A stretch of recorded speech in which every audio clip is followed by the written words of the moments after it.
the mentality of never-ending personal and professional growth should be the driving force for all of us, right? And you use a great expression that so many people in our business become proud and then plateau, right?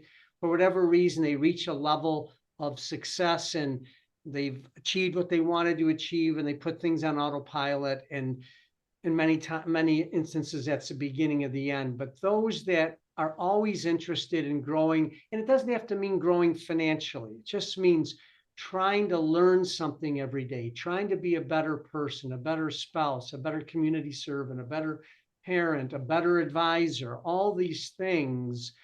Welcome to Your Next Big Project is You, a podcast based around the theme of time. Time to be able to press pause on life. Time to reevaluate what's important. Time to reminisce about where you've come from, what you've learned, and what you've accomplished. Time to revisit your goals, dreams, and vision. And time to remember the people in your life. That's it, my friends. If you've got time, fasten your seatbelt and listen in as we discuss opportunities for the next 5 to 25 years of your life. And remember, your next big project is you.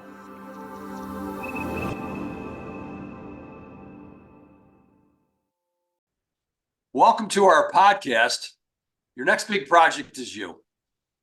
And what a pleasure. You know, it's interesting when you have an opportunity to work with somebody, to know somebody, to really get to know somebody, especially after 4 decades of friendship and business partnership in different ways. I'm really pumped about having you meet John Moshides today, president and founder of Moshides Financial Services, Moshides Wealth Management, the way I look at it. John, welcome to the podcast today. Thank you, Leo. It's great to be here. You know, 4 decades, my gosh, we're getting old, buddy. We're getting old. Time keeps moving. But it's interesting, you know, literally when I was thinking of talking to you, and when you know somebody as well as we know both each other for many years, and I know you as well, you know, as a husband. I know you as a father. I know you now as a grandfather. I know you now as a successful entrepreneur and president and founder of one of the finest wealth management firms in the United States. To do this, I know you as a guy that when people open up the zipper on your chest, they know your philanthropic interest in the community involvement and the things that you believe in abundance and giving back your time and your talent and your treasure to other worthy causes. So it gives me great pleasure to have other people hear your story, to hear the legacy that you've been building for many years and what got you to this point. So that's the best place for us to start, my friend, is, you know, your journey in wealth management. Tell us how it got started and, you know, where you're at today, John. Yeah, I was one of those lucky ones, Leo, that I had a couple of people that took an interest in me and tapped me on the shoulder when I was graduating from college back in the 80s and asked me what I was going to do with the rest of my life. And I was competing athletically at the time, and I really didn't have a professional direction. And when someone takes an interest in you, you take note and you research and you find out what that opportunity is. So I was smart enough to at least look into what was potentially on the table. But the most important thing is I had a couple of quality individuals that were interested in helping me and developing the direction that led me to this wonderful and noble business that I've now been in for this is my 43rd year. So I was one of those lucky ones. You had it sounds like a couple people that were tipping points when you rewind your life, right? That sort of pushed you off the plank, that maybe gave you more of the emotional courage to say, Johnny, you should be doing this, or you'd be great at this. Is that pretty much what happened? A couple of people that looked you in the eyes and maybe made you realize what the potential was?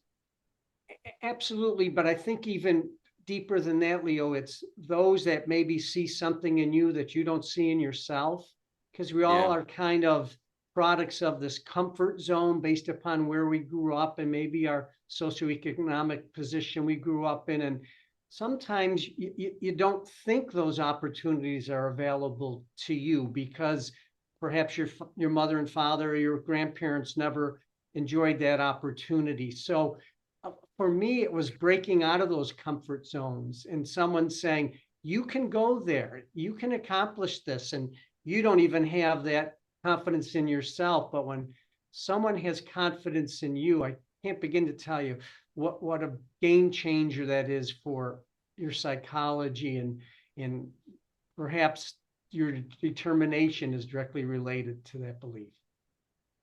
It's interesting when you grow up. Fair to say, lower middle class, you know? Well, my dad was a tailor. We grew up in a middle-class neighborhood. Yeah, He worked 6 days a week, a one-man operation. Wasn't a college graduate, so it was a wonderful life. It was a great yeah. upbringing and a lot of yelling in the house. And I think parents don't yell at their kids enough today, but that's another day's discussion. Well, there's so much emotional connection. I know of how I grew up, how you grew up. I think that's been part of the chemistry of a relationship that I know I've had with you, just knowing your roots and competitiveness from athletics and things, and you start to realize what you're capable of. And many times it's just that finger point from somebody who needs to look you in the eyes and just say, you can do this. You should be doing this. You're capable of doing this. And all of a sudden you jump in the water, take the life jacket off, say, holy cow, this is really amazing. You know what? I can swim and I'm surviving, not only surviving, but I'm pretty good at this. So I'm curious, John, with all the work you've done now with valued clients that you've built up over the last 43 years, and there's so much of it now is that I've realized in discussions with you as well, beyond investments. What are some of the needs of some of your best clients really articulating to you today that are bigger, broader, maybe some things that are elevating in terms of the conversations that maybe weren't as present 20, 30 years ago? Well, let me first comment on to the listening audience about their the time they're taking to be listening to your podcast and be here today, and the mentality of never-ending personal and professional growth should be the driving force for all of us, right? And you use a great expression that so many people in our business become proud and then plateau, right? For whatever reason, they reach a level of success and they've achieved what they wanted to achieve and they put things on autopilot, and in many instances that's the beginning of the end. But those that are always interested in growing, and it doesn't have to mean growing financially, it just means trying to learn something every day, trying to be a better person, a better spouse, a better community servant, a better parent, a better advisor, all these things. And what I'm finding, especially with more of my very affluent clients, is we spend less time talking about their financial needs than we do on other aspects of life. Why? Because in this business, this industry that we're in, we're exposed to so much. We're exposed to people that are givers. We're exposed to people that are in tune with where artificial intelligence is going, what's the latest in raising children, how to develop your grandchildren into being good stewards of wealth that will ultimately pass to them someday. So we talk about important items that your clients don't have anybody else to talk to about that. They talk to us about things they don't even discuss with their spouse. And I believe I always had, growing up and developing maturity, I always had go-to people in my life that I could always get good advice from, whether it was parenting or buying my first house or dealing with a drainage problem in my backyard. I always had people I could depend on to guide me properly. And what I'm finding at this stage of my career, that we learn so much that it's hard to get schnookered at this stage. And therefore, we can provide value to our friends and clients that they really can't get anywhere else. And I think that's a great position to be in. And I get so much satisfaction out of helping people in things that have nothing to do with managing their IRA account.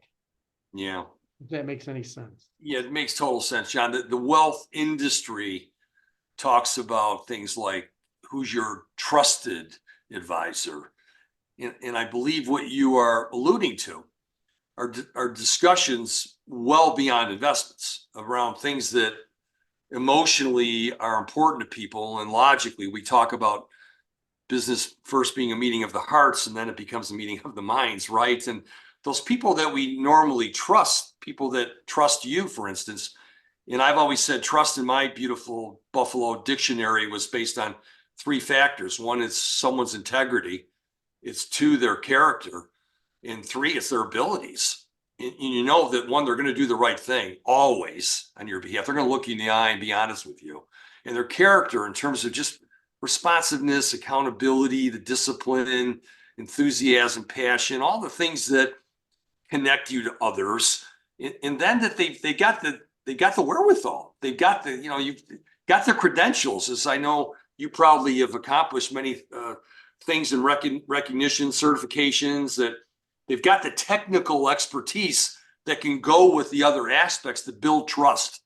Really, that you can have that discussion about their kids. You can have that discussion about their health. You can have that discussion about longevity or aging issues with them and things like this, beyond a mutual fund or a separately managed account or something. That's where real trust goes over the edge to the next element. So I'm curious, the best behaviors, John, of people, because when I'm coaching advisors as well, I'll say, what are the pitfalls that or mistakes that some investors or people seeking wealth management partnerships, what do they make? And if we turn that question around, what are the behaviors of the better people that you say, man, this person gets it. They're really extracting the value out of Moshides wealth in the best possible way because they have these attributes. How would you describe those types of clients? Yeah, that's a great question. And I've spent a lot of time thinking about that because I believe proper fit is a two-way street. So we have to be a good fit for the people that are coming in as our clients, and they have to be a good fit for us. And I never had the confidence when I was growing in the business to really take that position. But I've made all the mistakes. I tried to convert the do-it-yourselfer to working with us because when they saw our process, they were going to be so enamored with it, they would just beat down a path to our door, and that was a bad investment of time. So I've actually kind of defined 8 attributes of people that I think we're best suited to work with. So I still want to work with ambitious people, irrespective of their wealth. I want them to still have a zeal for life and what the next chapter is. We've based our business on the relationship factor. We don't want to just have a professional relationship with people. We want to go deeper than that. So relationships mean a lot to us. Typically, the people we meet for the first time may have to be open to change. They may have been doing things a certain way, and we have a process that differs. So we need someone that will be open-minded from that perspective. Typically, they should be a delegator in their mindset, because if you're a do-it-yourselfer, you don't need someone like me. But if you want to delegate that end of your planning versus, for example, if you run a business, you probably aren't doing your own marketing. You're probably not keeping your own books. You're delegating those responsibilities to an expert in the field. So we want someone to have that mentality. They have to appreciate process. We work by process. I want to be a consultant with a process in the eyes of our clients and not a salesman with a quota. And that takes a little bit of different thinking, I believe, as an advisor. I'd like people to continue to be goal-driven. Again, regardless of your net worth, you have to be interested in the future and interesting, right? To be around. I think that's important to us. Courageous, want to make some changes, want to tackle the problems of the youth of today, and how am I going to develop my children and grandchildren to handle the wealth that they're going to be responsible for someday.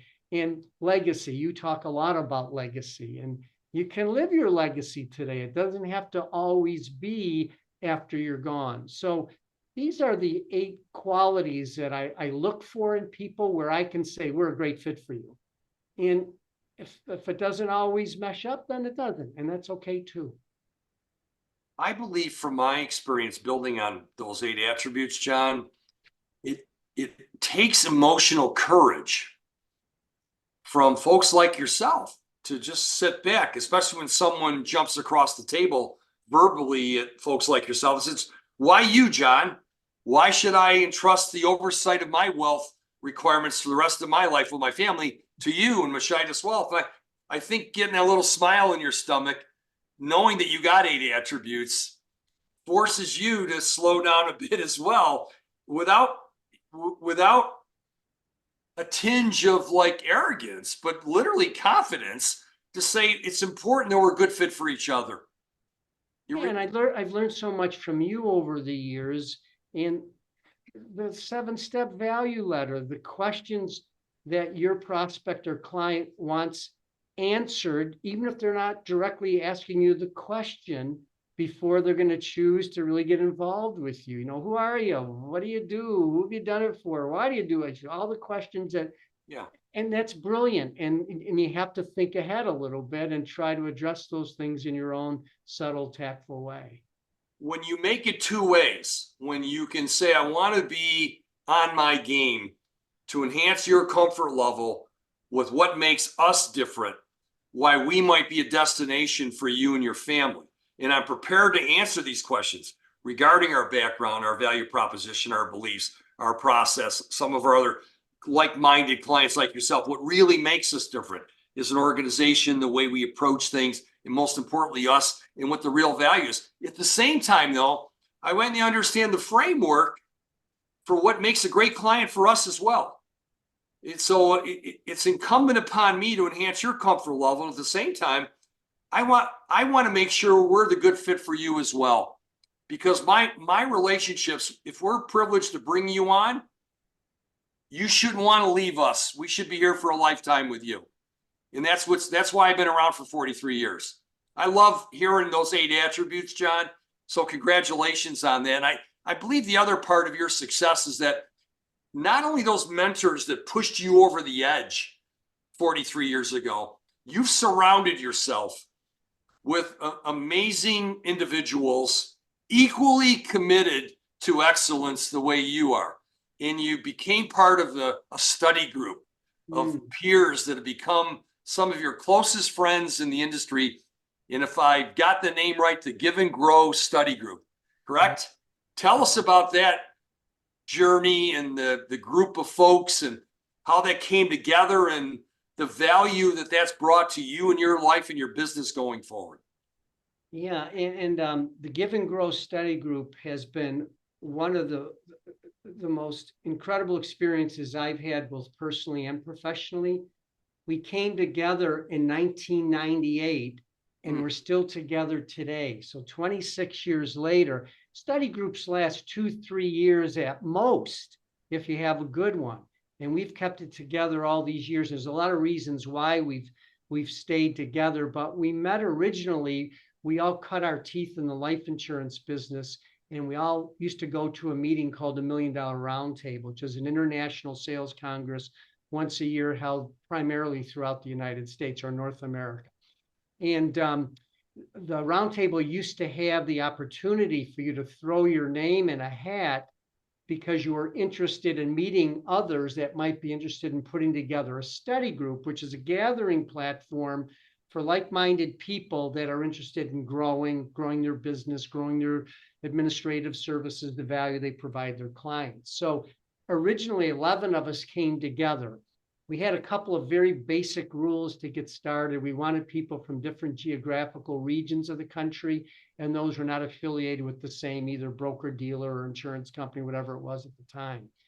And we had our first meeting in Las Vegas in June of 1998, and we started to develop the framework of our group. And it started with some of the basics.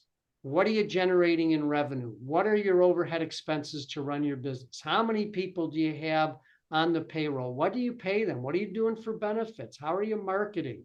How are you creating value in the eyes of your clients? What software packages are you using? So we kept developing the framework, and then we decided to meet twice a year.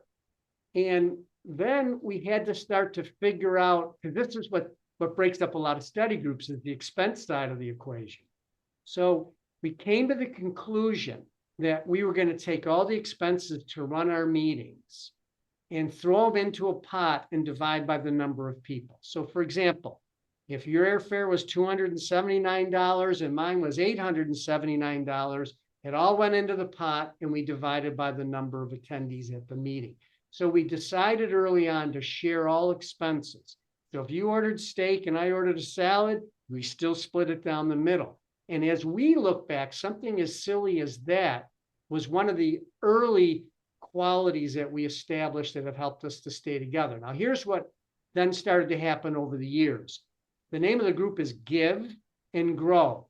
You give, you grow. If you don't give, you don't grow. So over time, the group of 11 started to shrink, either by people withdrawing because it wasn't for them, or we asked them to leave because they weren't contributing.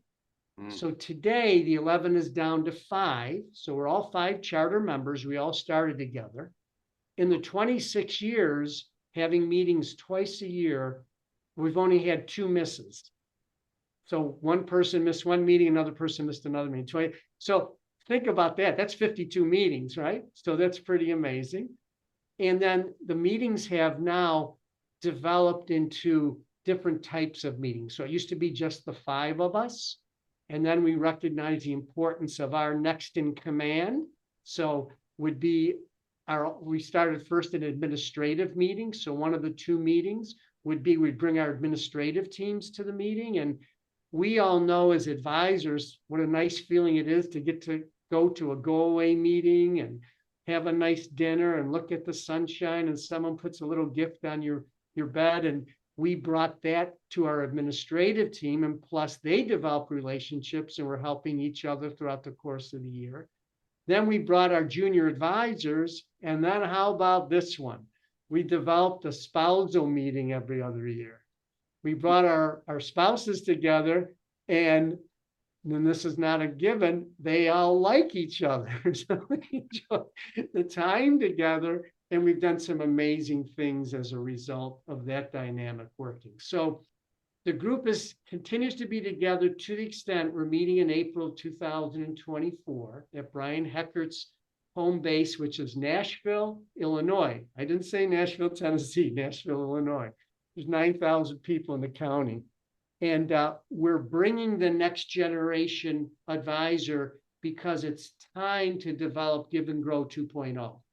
So our group is going to stay together, but we're doing some different things now. And 2.0 is going to pick up the baton of what we've been doing over the years so they can continue their growth. Wow. I mean, it's got to be the role model for study groups globally. We've spoken on the topic, and we actually wrote a book on think about running successful study groups. So, but it ain't easy. These guys know more about me than maybe.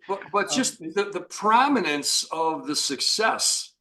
I've had the privilege to meet everyone, and like you said, going to Brian Heckert. Brian, if you're listening in, Brian's prominent role in leading, $1 Million Roundtable, president, his contributions over the years, and the role and the success that Peter Maller has played in building a business down in Maryland, and Brian Sweet and his futuristic ideas and integrating a lot of cool things, and Ron Greenberg. I mean, so much to the point that the 5 guys that I've gotten to know over 20 plus years as well, to know all dispersed around the country, different perspectives, different personalities, different family, and the way you brought this together, I believe it's worthy of a Harvard Business Review case study, quite honestly, not just something to talk within the wealth management industry.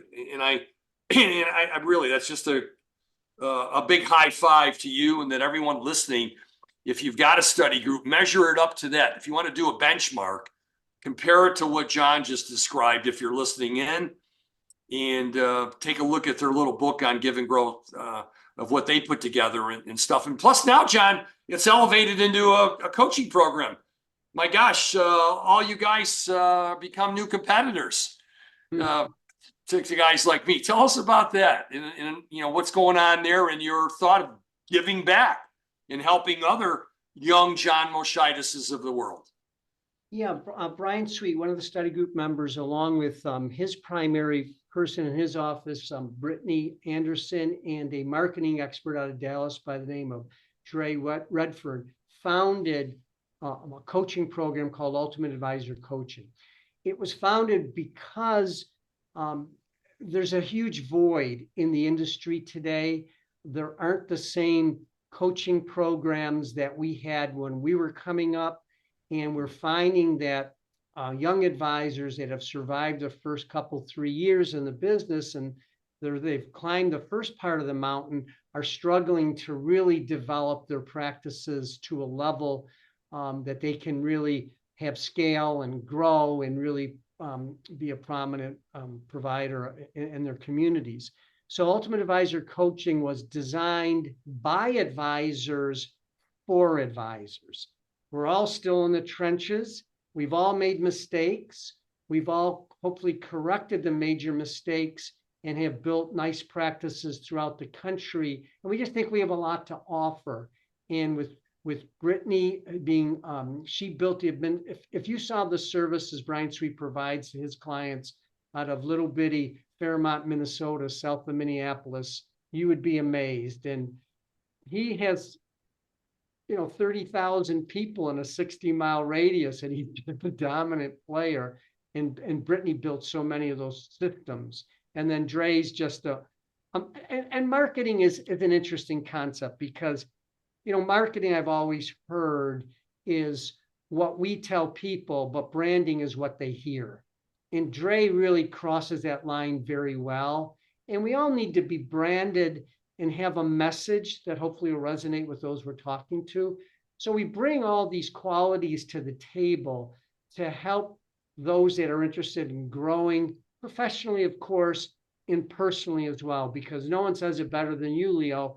It's all about the value that you can provide and communicate effectively to your clients. Yeah. And if you lose sight of that, you're going to die on the vine in this business, regardless of what stage you're at. So that was the purpose of why UAC was developed.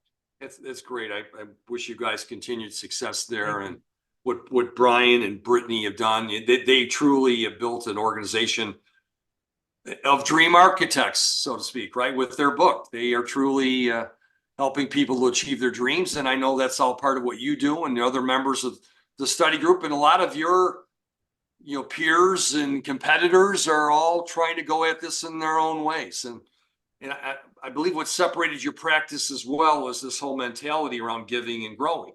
It's not just a study group, but it's what your life is about. You've recently attended our program that we effectually originally branded as a sabbatical experience. It's going into cohort after cohort. It looks like that experience that you just completed with some cool people around North America of living a life of significance, a life with no regrets and abundance and gratitude and perspective and being your best and living your value. We're focusing on like Project U right now. It's a kissing cousin to some of the work that you and Brian and Ultimate Advisor Coaching are doing in a different way, complementary and can be add-ons and builds and stuff. But you've had an experience with us recently in this. I'm curious, when you think of that cohort you just left, John, and the 7 elements, they're right behind me over my shoulder here. How would you describe that? And then 1, and there 2, was there any one of the elements or a couple that jumped off at you from going through the experience yourself? Yeah, your program is designed, in my opinion, to step back and do an introspection of yourself. How you have lived your life up to that point. Is it the life that you want to continue to live? Do you have regrets? Do you have some things that you wish you had done differently? And is there time to perhaps correct those? You're in a room with like-minded folks that are listening to your perspective, but also providing their own. And to me, all of the things that you brought to the table with Project U lead to the answer of one question. Are you living the life of significance that you want to live? Are you spending time in the areas where you really want to spend time?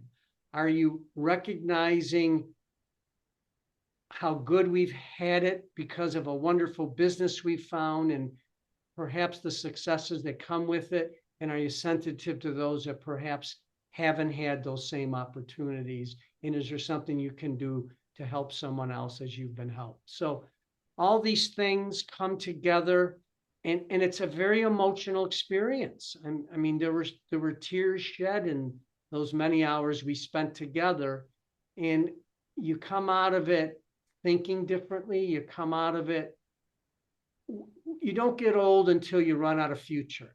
And you recognize that even if you've sold your business, even if you have lifelong financial stability and freedom, you can still be growing in an interesting person and have a future.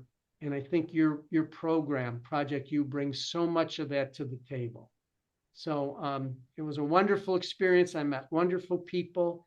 And it's something that I would like to do with a select group of our clients. Because I think it's nice when you have a group and you're together for an extended period. I think we were together for 8 or 9 months via video meetings and a couple of face-to-face, and just a wonderful experience. Yeah. So, Well, John, I want to thank you for your time today.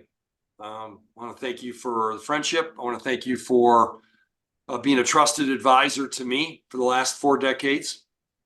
And I mentioned Give and Grow a couple times now in the last 30 minutes or so, but you really emulate it. You really are a role model for people that need to look and embrace the principles. You give your time, you give your talent, you give your resources to worthy causes. You are personally committed to grow, and I know you are committed through sincere efforts to help families grow, business owners grow, people that you're privileged to work with, to think differently, to act differently, to not just grow their investments, but to grow in aspects of their life that maybe they haven't thought about. So you're giving and growing well beyond that study group. You're living those principles. So I applaud you for your life and your business success.